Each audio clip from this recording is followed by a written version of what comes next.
Welcome back to the Real News Network. It's our second segment of our interview with Larry Korb. Larry's a senior fellow at the Center for American Progress, was an Assistant Secretary of Defense during the Reagan administration. Thanks for joining us again, Larry. Yes. So in the last segment of the interview, we were talking about Obama, Israel and Palestine.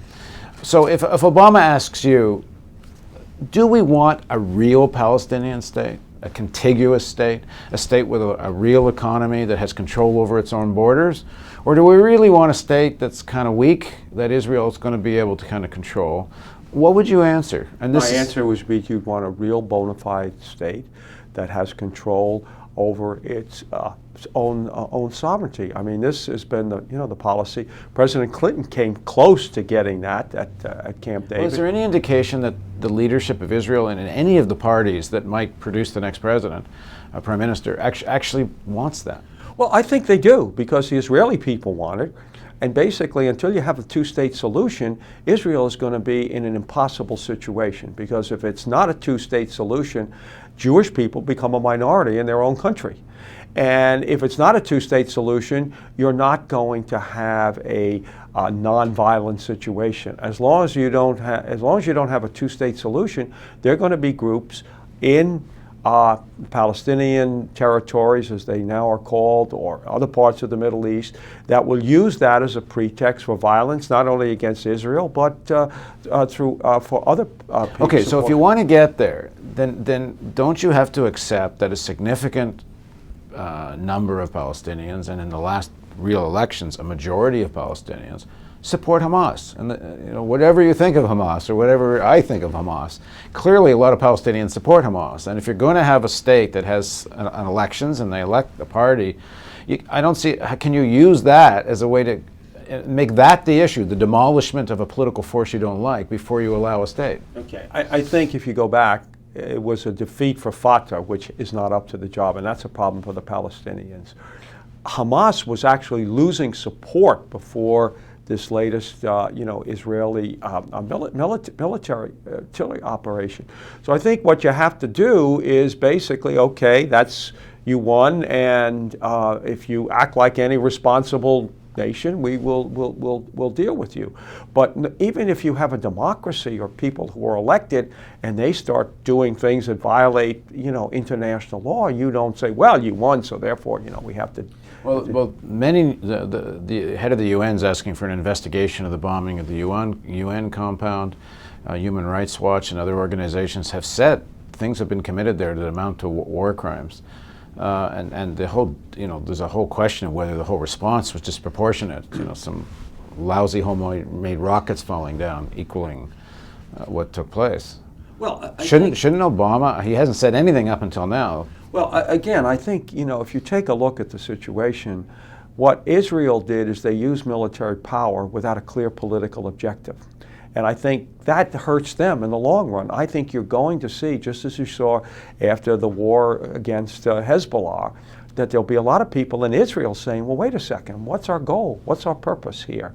And I think that is the way to deal with the situation. They're a vibrant democracy, and their leaders are not going to get away with doing things that don't further Israel's national interest. But is there's clearly a feeling in the Arab world that America respects Israel's national interests, America's national interest, but not to the same extent Palestinians' national interest. No, no one sees this as an equal hand. So if Obama's going to make a move in a direction that says we'll be more equal about this, what would that move be? Well, I think you would appoint a negotiator like they're talking about George Mitchell, former Senator Mitchell. Do you actually use the leverage of the amount of military aid and such as a real lever? Well, I think, we have military aid, and yes, I think the first President Bush, basically, as I mentioned before, was able to use, some of that. We also give aid to Egypt, and I think, we have to use it. The thing that really concerns me is, if you look at what has happened in the last 8 years or so, in the Middle East, the United States is not liked, we're not respected, and we're not even feared anymore. So I think you have to restore American credibility in the whole region. Until you do that, it's going to be very hard to move things in the direction that you would like. And the credibility based on, you can have two kinds of credibility. You could have credibility more based on the fear, or you can credibility more based on a really new approach that people in the region say, okay, they're not just after our oil and they're not just after regional hegemony? Well, I think, for example, against the wishes of the Bush administration, Turkey brokered talks between Israel and Syria. I would suspect that President Obama will say, well, we need to get that problem done. Egypt was brokering talks between Israel and Hamas, okay? When you had the problems in Lebanon, Qatar called a conference to deal with the situation. Well, where was the United States? I mean, and I think that's what people in the Arab world want. They want us to be an effective negotiator. If there's a conference like that and Hamas is there, can the U.S. send a representative?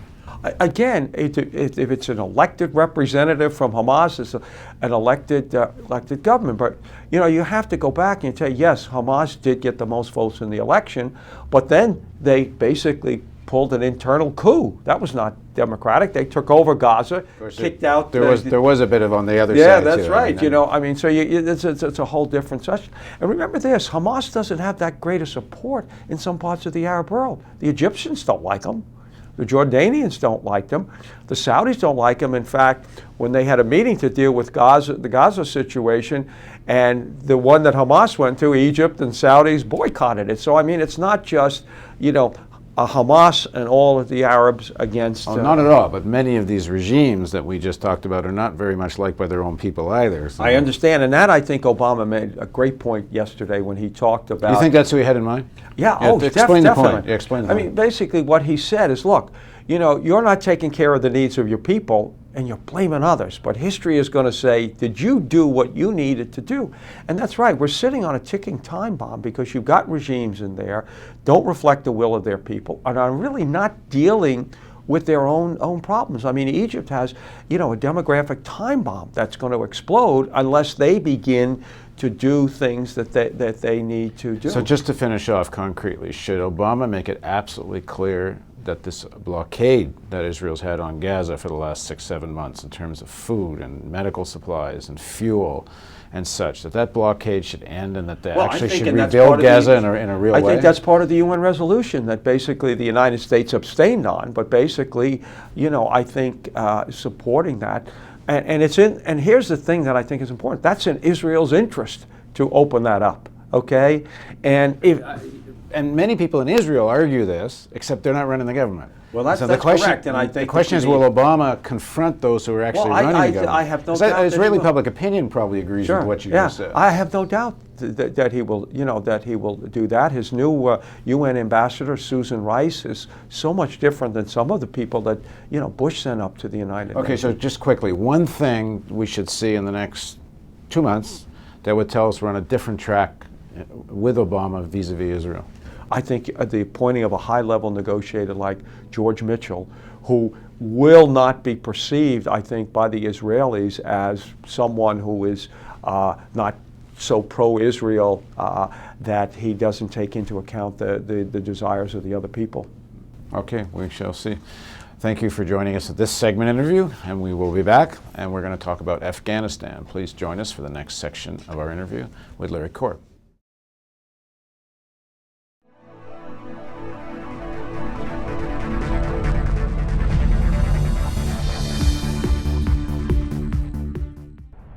Donate today and receive a new documentary film available to members of the Real News Network.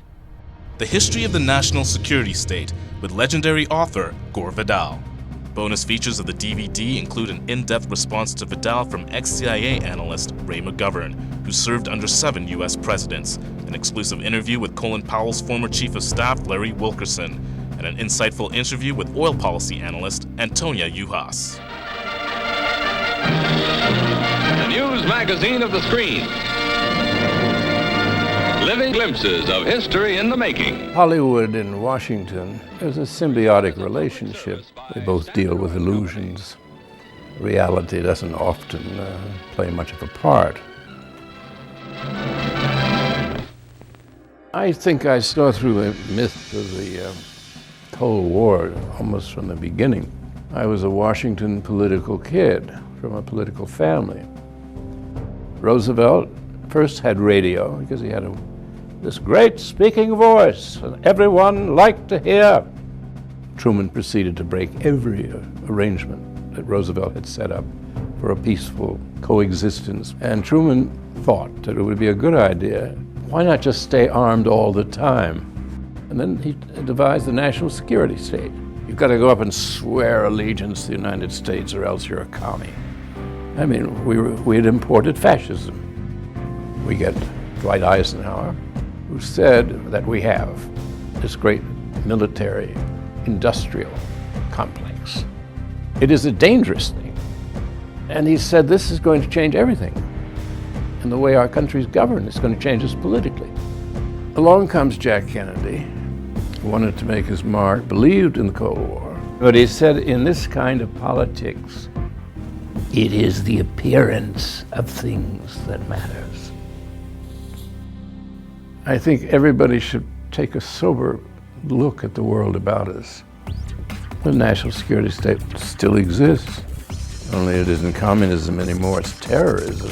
This is the most serious thing that has happened in the history of the United States. Knowledge is power. We need an honest news system. We need the real news. This is the sort of thing we can build right now without anyone else's permission from the government or from the business community. It's the power's in our hands. If we're not going to sleepwalk into more wars, we think we need to start with a television news network that won't bow to pressure and has the courage to seek facts. And that means independent economics. And that's why we need you. Make a tax-deductible donation now of at least $10 a month or a one-time give of at least $75. As a thank you for your support, we will send you the new documentary film, The History of the National Security State.